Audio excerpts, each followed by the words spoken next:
Good morning students. आज हम पढ़ेंगे ई 308 पावर सिस्टम थर्ड का chapter 2 economic aspects of generation, उत्पादन के आर्थिक रूप। जैसे अपने घर में जो बिजली आती है उसकी कुछ रेट फिक्स होती है, कितने रुपए प्रति यूनिट, वो किस आधार पर डिसाइड होता है। जैसे घरों के लिए अलग दरें होती हैं, इंडस्ट्रीज़ के लिए अलग दरें होती हैं। उसी हिसाब से ये चैप्टर इसी बारे में बात कर रहा है और किस फैक्टर्स पे ये अपनी बिजली की दर प्रति यूनिट फिक्स होती है, आज हम उसी के बारे में पढ़ेंगे। उत्पादन के आर्थिक रूप का अर्थ किसी जनरेटिंग स्टेशन से उत्पादित विद्युत ऊर्जा की प्रति इकाई लागत पर यूनिट कॉस्ट ज्ञात करना होता है। सभी इंजीनियरिंग कार्यों में लागत पहली आवश्यकता होती है, क्योंकि इसी के आधार पर यह निश्चित किया जाता है कि प्रोजेक्ट या कार्य को क्रियान्वित किया जाए या नहीं। किसी शक्ति केंद्र से बड़ी संख्या में उपभोक्ताओं तक उनकी आवश्यकता अनुसार विद्युत सप्लाई करना आवश्यक होता है, परंतु यह तभी संभव है जब शक्ति केंद्र के भवन निर्माण, डिजाइन कार्य तथा अन्य कार्य आर्थिक दृष्टि से लाभदायक हो, अर्थात प्रति इकाई उत्पादन लागत कम से कम हो। विद्युत ऊर्जा व उत्पादन लागत को ज्ञात करना कठिन होता है, क्योंकि ये विभिन्न कारकों जैसे भूमि की लागत, उपकरणों की लागत, उपकरणों का मूल्यह्रास, पूंजीगत लागत पर ब्याज आदि पर निर्भर करती है। इसी से डिसाइड होता है कि पर यूनिट कॉस्ट कितनी रहेगी। जैसे हाइड्रो पावर प्लांट पहाड़ों के अंदर बनाया जाता है, वहाँ उनकी कॉस्ट ज़्यादा आती है, और यहीं डीजल पावर प्लांट शहरों के बीच में ही बन जाता है, इसलिए उसकी कॉस्ट कम आती है। उसी आधार पर बहुत सारे फैक्टर हैं जिन पे ये लागत डिपेंड करती है। Factors affecting the cost of generation, उत्पादन लागत को प्रभावित करने वाले कारक। विद्युत जनन केंद्र से उत्पादित विद्युत ऊर्जा की उत्पादन लागत को प्रभावित करने वाले मुख्य कारक निम्न हैं। पहला है कॉस्ट ऑफ लैंड, भूमि की लागत। विद्युत जनन केंद्रों के स्थापना, इंस्टॉलेशन, जनन केंद्र के लिए आवश्यक भवन, सब स्टेशन के संस्थापन तथा भवन स्टाफ, कर्मचारियों के लिए कॉलोनी आदि कार्य के लिए बड़ी मात्रा में भूमि की आवश्यकता होती है। भूमि की लागत जनन केंद्र या प्लांट की लोकेशन पर निर्भर करती है। यदि प्लांट शहर से नज़दीक है तो भूमि की लागत अधिक होगी तथा शहर से दूर होने पर भूमि की लागत कम हो जाती है।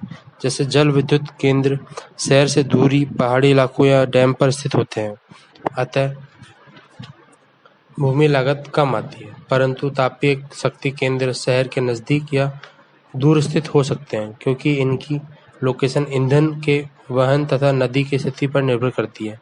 यदि नदी शहर के नज़दीक है तथा ईंधन वहन सुविधा अच्छी है तो ये प्लांट शहर के नज़दीक होंगे, तब भूमि लागत अधिक होगी।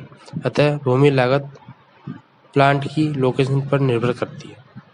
दूसरा जो कारक आता है उसका नाम है इंटरेस्ट ऑन कैपिटल इन्वेस्टमेंट, पूंजीगत लागत पर ब्याज। किसी भी शक्ति केंद्र के संस्थापन के लिए लगाई जाने वाली राशि किसी एक आदमी या पार्टी द्वारा नहीं दी जा सकती, क्योंकि इसके लिए बहुत अधिक राशि की आवश्यकता होती है। ऐसी स्थिति में धन राशि साधारणतः बैंक तथा बीमा कंपनियों से उधार ली जाती है। इस उधार राशि पर लगने वाले ब्याज की दर उस समय विद्यमान बाजार की दर तथा शर्तों पर निर्भर करती है। यह प्रतिवर्ष 4% से 8% तक परिवर्तित होती रहती है। तीसरा जो अहम कारक है जिस पे प्रति इकाई दर डिपेंड करती है वो है डेप्रिसिएशन, जिसे हिंदी में मूल्यह्रास से बोलते हैं। समय गुजरने के साथ साथ प्लांट की आयु कम हो जाती है, क्योंकि यह एक निश्चित समय के पश्चात प्लांट या मशीनरी उपकरणों को बदलना अनिवार्य हो जाता है, अन्यथा उस प्लांट की उपयोगिता नहीं रहती है या उसकी क्षमता बाहर बढ़ने पर पर्याप्त नहीं रहती है। इसलिए यह आवश्यक हो जाता है कि वांछित समय से पहले प्लांट या उपकरणों को बदला जाए। इसके लिए पर्याप्त लागत ही मूल्यह्रास कहलाता है।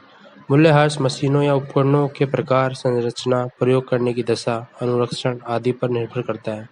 मूल्यह्रास को निम्न कारण होते हैं। पहला है समय के साथ प्लांट में लगे विभिन्न उपकरणों या पुर्जों के घिसने या पुराने होने से उनका प्रयोग करना लाभदायक नहीं होता है, क्योंकि उनका अनुरक्षण मेंटेनेंस तथा मरम्मत व्यय अधिक होता है।